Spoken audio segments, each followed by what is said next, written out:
स्वागत है आप सभी का बेसिक इलेक्ट्रिकल सब्जेक्ट में।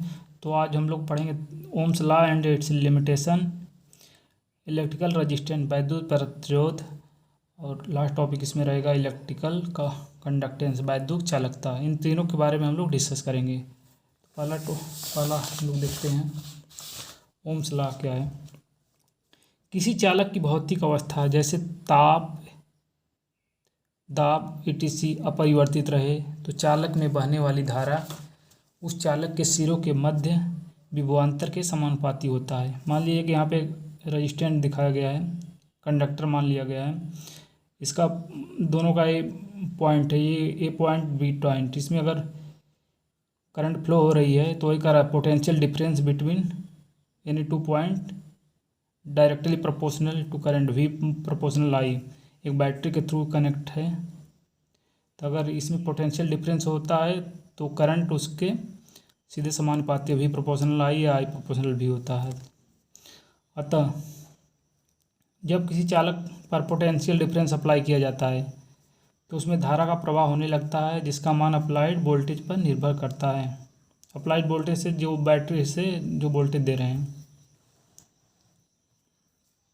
यदि अप्लाइड वोल्टेज V तथा परिपथ में बहने वाली धारा I हो तो ओम के नियम के अनुसार I प्रोपोर्शनल V और V proportional I, V equal to R I, where R बराबर कंडक्टर का रेजिस्टेंस है, तो R इक्वल टू लिख सकते हैं V अपान I। जो वेयर V वोल्टेज है, I करंट है, R क्या है रेजिस्टेंस, कंडक्टर का रेजिस्टेंस है। रेजिस्टेंस का यूनिट प्रतिरोध का जो मात्रक होता है ओम्स होता है। और एक ग्राफ यहाँ पर दिखाया गया है, ग्राफ्स ऑफ लीनियर नेटवर्क। अगर वोल्टेज और करंट के बीच एक ग्राफ दिखाया गया है, ये सीधे मूल बिंदु से एकदम स्ट्रेट लाइन में रहेगा तो ओम्स का नियम को फॉलो करेगा, लीनियर होता है। ओम्स एक इम्पॉर्टेंट है इसमें कि ओम्स लॉ केवल लीनियर नेटवर्क के लिए ही अप्लाई होता है। ओम्स लॉ केवल लीनियर नेटवर्क के लिए ही अप्लाई होता है। लीनियर नेटवर्क से तात्पर्य है कि अगर उसमें लीनियर नेटवर्क से अगर कोई मान लीजिए एक रेजिस्टेंस है, वोल्टेज मान लीजिए बैटरी है 20 वोल्ट की है, ये 4 ओम का रेजिस्टेंस है।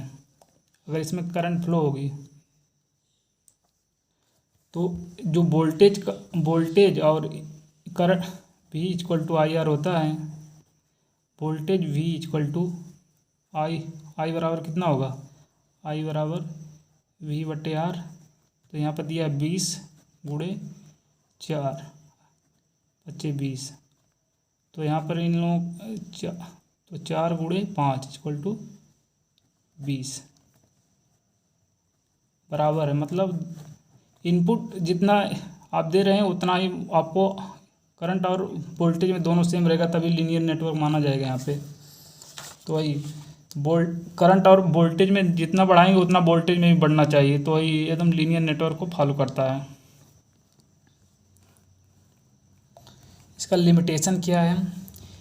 लिमिटेशन यह है कि यूनिलेटरल नेटवर्क के लिए ओम्स लॉ अप्लाई नहीं होता है। यूनिलेटरल नेटवर्क में धारा केवल एक ही दिशा में फ्लो होता है। वही इसमें दोनों एक साथ में, जैसे वोल्टेज में बढ़ा रहे हैं तो करंट में भी उसी रिस्पेक्ट में बढ़ना चाहिए, तो वो है। तो यूनिलेटरल में ऐसा नहीं होता है। केवल यूनिलेटरल का एग्जाम्पल है डायोड और transistor.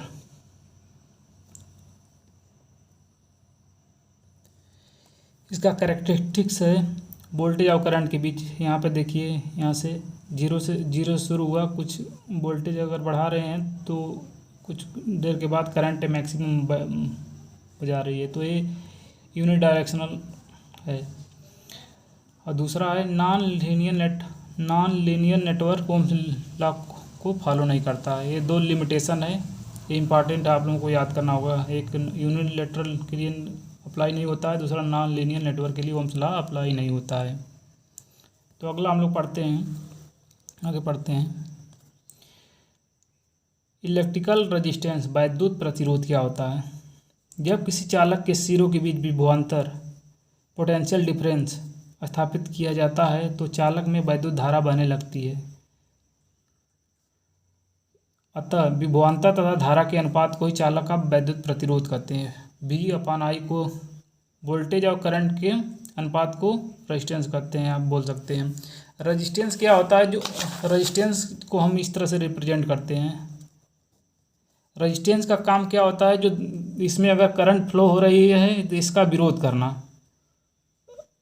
Resistance which oppose the flow of current, मतलब इसका काम ही होता है कि करंट अगर इसमें फ्लो हो रही है तो इसका अपोज करना, तो अपोज करेगा हमेशा, इसका अपने थ्रू जाने नहीं देगा। तो resistance is property which oppose the flow of current. इसकी प्रॉपर्टी रजिस्टिविटी के कारण ये इसके करंट को फ्लो नहीं होने देता है। तो रेजिस्टेंस होता है। रेजिस्टेंस का हम लोग यूनिट एंड डायमेंशन निकाल रहे हैं, क्या क्या होता है। बीमा ओम होता है। V/I को हम लिख सकते हैं वोल्ट अपॉन एम्पियर। वोल्टेज को वोल्ट, करंट की जो यूनिट होती है एम्पियर। वोल्ट को और क्या लिख सकते हैं? जूल पर कूलाम। जूल को लिख सकते हैं जूल, कूलाम को लिख सकते हैं ampere per second, ampere second. और एम्पियर को एम्पियर यहाँ पे रहने देते हैं। फिर यहाँ पे जूल को और क्या लिख सकते हैं? न्यूटन मीटर लिख सकते हैं।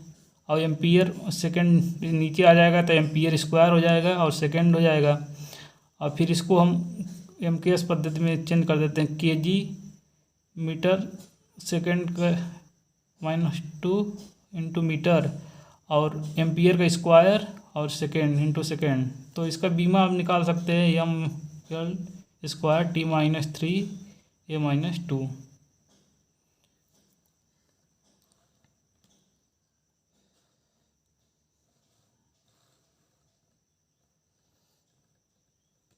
आगे हम लोग पढ़ते हैं इलेक्ट्रिकल कंडक्टेंस। वैद्युत चालकता क्या होती है? वैद्युत चालकता जो होती है R जो होता है 1/G। प्रतिरोध के इनवर्स जो रेजिस्टेंस होता है उसका जो अपोजिट होता है वही कंडक्टेंस कहलाता है। तो यहाँ पे क्या, वैद्युत प्रतिरोध के व्युत्क्रम को वैद्युत चालकता कहते हैं। इसे G द्वारा रिप्रेजेंट करते हैं।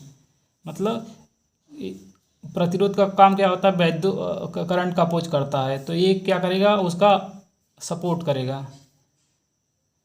रेजिस्टेंस का काम होता है, एक यहाँ पे क्या था? रेजिस्टेंस क्या था? करंट का अपोज कर रहा था, मतलब विरोध कर रहा था। और इसका जस्ट अपोजिट है, तो मतलब ये इसका सपोर्ट करेगा। करंट अगर फ्लो हो रही है तो इसके कहेगा फ्लो, अपने थ्रू फ्लो होने देगा आसानी से। तो G बराबर 1/R। वैद्युत प्रतिरोध के इनवर्स को वैद्युत चालकता कहते हैं। इसका यूनिट क्या होता है? G बराबर 1/R को ओम्स में लिखते हैं। तो ओम अगर ऊपर ले जाएंगे तो ओम्स इनवर्स हो जाएगा, या तो ओम इनवर्स इस तरह से लिखा जा सकता है, या इसी को मोह बोलते हैं या सीमेंस बोलते हैं। तो इसका यूनिट कई तरह से हो सकता है। इसे G से रिप्रेजेंट करते हैं इनवर्स, अगर कहीं ओम इनवर्स है या मोह है या आर सीमेंस है, तीनों इसी का यूनिट होता है। Thank you. अगर कोई क्वेरी है तो आप क्वेश्चन पूछ सकते हैं।